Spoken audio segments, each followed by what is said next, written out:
हाँ जी, सभी को नमस्ते जी, सारे अनुसार Sat Shri Akal ji. Dear students, I hope you are will be fine, hale and hearty as always.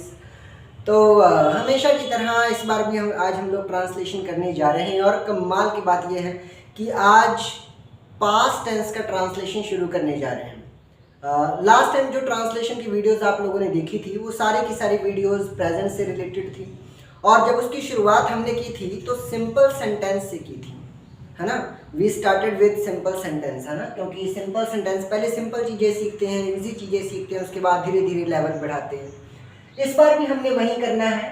Past tense का ट्रांसलेशन आज हम लोग शुरू करने जा रहे हैं और इसमें भी सबसे पहले हम सिंपल सेंटेंसेस को सीखेंगे। और इससे पहले कि आप लोगों को मतलब सोचना पड़े कि सिंपल सेंटेंस क्या होता है, तो मैं एक लाइन में आपको बता दूं। सिंपल सेंटेंस ऐसे सेंटेंस होते हैं जिसमें सब्जेक्ट जो है वो कोई भी एक्शन परफॉर्म नहीं करता, यानी कि सिंपल सेंटेंसेस में हमारा सब्जेक्ट कोई एक्शन परफॉर्म नहीं करेगा, लेकिन सब्जेक्ट के अलावा कोई और तो एक्शन परफॉर्म कर ही सकता है।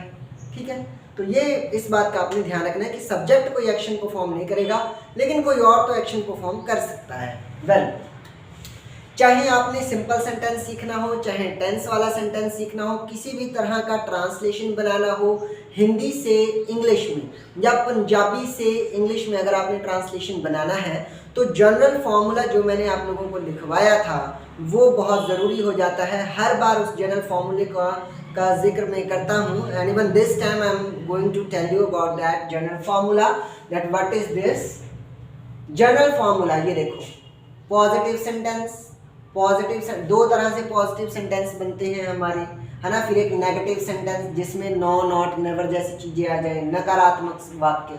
फिर इंट्रोगेटिव सेंटेंस यानी कि प्रश्नवाचक जिसमें कोई सवाल पूछा गया हो, और फिर एट द एंड इंट्रोनेगेटिव सेंटेंस यानी कि जिसमें सवाल भी हो और ना नहीं जैसी बात भी कही गई। तो ये सारी बातें भी इसमें गौर करने वाली होती हैं। आइए एक बार देख लेते हैं, एक बार नज़र डाल लेते हैं कि किस तरह से सिंपल जनरल फॉर्मूले को हम देखेंगे।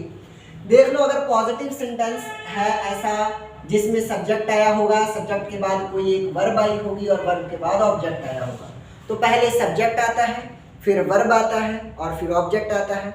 अब सब्जेक्ट क्या है, वर्ब क्या है, ऑब्जेक्ट क्या है, ये सारी बातें हम लोग अपनी पिछली वीडियोस में देख चुके हैं। तो जिन्होंने ये वीडियो अगर नहीं देखी है तो आप ये जाकर देख सकते हैं। और ये वीडियो इंग्लिश बेसिक वैदिक इंग्लिश क्लासेस के यूट्यूब चैनल पे जाकर अगर आप इंग्लिश बेसिक सर्च करोगे तो इंग्लिश बेसिक का जो वीडियो है वो पंजाबी में भी अवेलेबल है और हिंदी में भी अवेलेबल है। तो इंग्लिश बेसिक नाम से जो प्लेलिस्ट में वीडियो आई होगी आप उसको वॉच कर सकते हो। उसमें ये सारी चीज़ें बिल्कुल शुरुआत से आपको बेसिक से बताई गई है। वेल, आओ देख लेते हैं। तो पहले सब्जेक्ट, फिर वर्ब और फिर उसके बाद ऑब्जेक्ट रहेगा। थोड़ा सा हम लोग रिव्यू ले लेते हैं। सब्जेक्ट क्या है, जो किसी काम को करे, यानी कि किसी एक्शन को करने वाला या फिर जिसके बारे में बात हो उसे हम सब्जेक्ट कह देते हैं। अब सब्जेक्ट या तो कोई नाउन बन सकता है या फिर कोई प्रोनाउन बन सकता है, और वैसे बनने को वर्ब भी बन सकता है। अब वर्ब कैसे बन सकता है ये आप मुझे अपनी तरफ से रिप्लाई भेजिए कि हाँ जी, आखिर ये वर्ब सब्जेक्ट का काम कब कर सकता है। ठीक है, अच्छा, ऑब्जेक्ट क्या होता है, जो सब्जेक्ट के एक्शन से प्रभावित हो। सब्जेक्ट ने कोई एक्शन किया और उस एक्शन से अगर कोई चीज़ प्रभावित हो रही है तो वो चीज़ ऑब्जेक्ट होती है। और ऑब्जेक्ट भी या तो कोई सब्जेक्ट बन सकता है, ऑब्जेक्ट भी या तो कोई नाउन बन सकता है या फिर कोई प्रोनाउन बन सकता है। अब नाउन और प्रोनाउन के अलावा और कौन ऑब्जेक्ट बन सकता है ये आप मुझे रिप्लाई करिए कि और कौन बन सकता है और कैसे बन सकता है। खैर, पॉजिटिव सेंटेंस ऐसे भी होगा कि जो ये वर्ब है ना ये खुल जाएगा, मतलब पहले हेल्पिंग वर्ब और फिर मेन वर्ब। वर्ब को हम लोग दो पार्ट में कैटेगराइज कर देते हैं, हेल्पिंग वर्ब और मेन वर्ब। तो पहले हेल्पिंग वर्ब आती है हमेशा और उसके बाद ही मेन वर्ब आती है और उसके बाद ऑब्जेक्ट। अब देखो, सब्जेक्ट पहले रहता है और ऑब्जेक्ट बाद में रहता है पॉजिटिव सेंटेंस में और नेगेटिव सेंटेंस में भी। ये तो जग जाहिर है, इट इज़ वेल नोन, है ना, आप लोगों को भी ये बात पता ही है। तो इस बात को हम लोग बार बार रिपीट नहीं करेंगे। आगे चलते हैं। अगर नेगेटिव बनाना हो तो कुछ नहीं करना, हेल्पिंग वर्ब के बाद नॉट लगा देते हैं। हमेशा, हर बार, दुनिया में कोई भी सेंटेंस बना हो, आपने जब भी नॉट लगाना है किसी ना किसी हेल्पिंग वर्ब के बाद ही लगाना है, और वो हेल्पिंग वर्ब पहला हेल्पिंग वर्ब ही होगा। सेंटेंस में ऐसा भी हो सकता है कि एक से ज़्यादा हेल्पिंग वर्ब आए हो, तो हमें कोई दिक्कत नहीं है, चाहे एक हेल्पिंग वर्ब रहे, 2 रहे, 3 रहे, कोई दिक्कत नहीं है। जो पहला हेल्पिंग वर्ब आया होगा उसके जस्ट बाद आप नॉट लगा दोगे।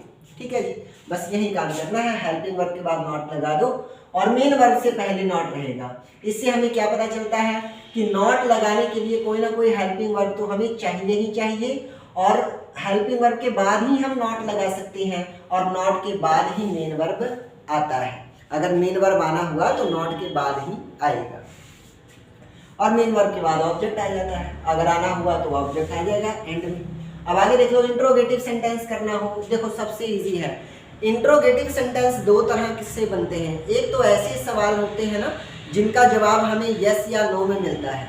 तो कोई भी ऐसा सवाल जिसका जवाब यस या नो में मिल रहा हो, उसका ट्रांसलेशन इंग्लिश में हमेशा हेल्पिंग वर्ब से शुरू होगा। किससे शुरू होगा? हेल्पिंग वर्ब से। तो देख लो, पहले हेल्पिंग वर्ब लिखेंगे, हेल्पिंग वर्ब के बाद सब्जेक्ट को, यानी कि हेल्पिंग वर्ब और सब्जेक्ट की जगह इंटरचेंज कर देनी है, तो यही हमारा इंट्रोगेटिव हो जाएगा। अब हेल्पिंग वर्ब को पहले कर दिया, सब्जेक्ट को बाद में कर दिया, बाकी सारी चीज़ सेम थी। हेल्पिंग वर्ब से कब हम बनाते हैं? जब जवाब यस या नो में आए। लेकिन मान लो जवाब आ गया डिटेल में, है ना, जवाब डिटेल में आ गया, तब क्या करना होगा? तब WH लगाना पड़ेगा। तो यहाँ पर क्या लग जाएगा? बिल्कुल स्टार्टिंग में WH वर्ड लग जाता है। और WH वर्ड का मतलब क्या होता है ये आप सभी बहुत बेहतरीन तरीके से जानते हो, फिर भी मैं आपको बता देता हूँ। वट, व्हेन, वेयर, हाउ, है ना, विच, हु, ये सारे वर्ड क्या होते हैं? WH वर्ड होते हैं। इन्हीं को WH वर्ड कहा जाता है, और इन्हीं से हम डिटेल्ड आंसर वाले क्वेश्चन करते हैं। ठीक है जी। अब अगर इंट्रोगेटिव आना हुआ, यानी कि सवाल भी किया जा रहा है और नो, नॉट जैसी चीज़ें भी लग रही हैं, तो क्या करना होगा? देखो कुछ नहीं करना, जो नॉट आप लगाओगे ना, वो या तो आप हेल्पिंग वर्ब के बाद लगा सकते हो, या फिर आप सब्जेक्ट के बाद नॉट लगा देना। दोनों में से कहीं भी एक जगह पर आप नॉट लगा दोगे ना, किसी एक जगह पे नॉट लगा दोगे, तो फिर वो इंट्रोनेगेटिव बन जाएगा। यानी कि यही सारा सीक्वेंस यहाँ पर आ जाएगा। और अगर आपने नॉट लगाना है तो आप हेल्पिंग वर्ब के बाद भी लगा सकते हो, या सब्जेक्ट के बाद भी लगा सकते हो नॉट। तो दोनों ही तरीके से आप इंट्रोनेगेटिव सेंटेंस बना पाओगे। अब देखो, नॉट की पोजीशन चेंज करने पर थोड़ा सा अंतर आता है। क्या अंतर आता है? अगर आपने हेल्पिंग वर्ब के बाद नॉट लगाया है, तो इसका मतलब आप ऐसा सवाल कर रहे हो जिसका जवाब आपको पहले से पता है। आप असल में सवाल नहीं करना चाह रहे, बल्कि अपनी बात को जोरदार तरीके से रखना चाह रहे हो, अपनी बात पर जोर देना चाह रहे हो, इसलिए आपने हेल्पिंग वर्ब के बाद नॉट लगाया है। अगर आपने सब्जेक्ट के बाद नॉट लगाया है, तो इसका मतलब है कि आप नॉर्मल क्वेश्चन करना चाहते हो, आपको खुद को उसके बारे में पता नहीं है, आप खुद जानना चाहते हो, इसलिए आपने ऐसा किया है। तो सब्जेक्ट के बाद भी नॉट लगा सकते हो। लेकिन कभी भी ऐसा मत करना कि सब्जेक्ट के बाद और सब्जेक्ट के बाद भी नॉट लगा दिया और हेल्पिंग वर्ब के बाद भी नॉट लगा दिया, तो ऐसा आप बिल्कुल मत करना। ठीक है जी। उम्मीद है कि ये जनरल फॉर्मूला आप लोगों को याद आ गया होगा और समझ में भी आया होगा। ये जनरल फॉर्मूला पूरी तरह से, जितने भी आप ट्रांसलेशन की वीडियोस देखोगे, हर ट्रांसलेशन की वीडियो में ये चीज़ यूज़ होती है और हर बार यूज़ होती है। तो इसे बहुत अच्छे से अंडरस्टैंड कर लो। 2 मिनट के लिए आप इस पर ध्यान लगाओ। और मैं ये सारे सेंटेंसेस जो लिखे हुए हैं, इन सबको एक बार हिंदी में और पंजाबी में, दोनों में बोल देता हूँ, ताकि जो पंजाबी के स्टूडेंट हैं वो भी इन चीज़ों को अच्छे से समझ सकें। वह अध्यापक था, वो अध्यापक सी, तुम गायक नहीं थे, तुसी गायक नहीं सीगे, या तुसी गायक नहीं सी। वे लोग मेहनती थे, वे लोग मेहनती थे, वो लोग मेहनती सन। पंजाबी च सी, सन, इस तरह की चीज़ें आ जाती हैं। हिंदी में था, थी, थे ऐसे आ जाता है, और कोई फर्क नहीं होता इतना। क्या हम धनी थे कि असी धनी सीगे? धनी यानी कि असी अमीर सीगे, या कि असी अमीर सन। वे लोग गरीब थे, वो लोग गरीब सन। वे लोग कौन थे? वो लोग कौन सी, वो लोग कौन सन, है ना। क्या वह दयालु या फिर परोपकारी नहीं था? इंट्रोनेगेटिव सेंटेंस आ गया। क्या वह दयालु या फिर परोपकारी, चाहे दयालु समझ लो चाहे परोपकारी। परोपकारी का मतलब होता है दूसरों का भला करने वाला। ठीक है, तो क्या वह दयालु नहीं था या क्या वह परोपकारी नहीं था? ये आपका होमवर्क है। ये जो 7वां नंबर है ना, ये आपका होमवर्क है। इसका जवाब आप लोगों ने कमेंट बॉक्स में कमेंट करना है कि इसका क्या जवाब बन सकता है। बाकी सारे चीज़ों का जो ट्रांसलेशन है वो आप बनाना शुरू करें।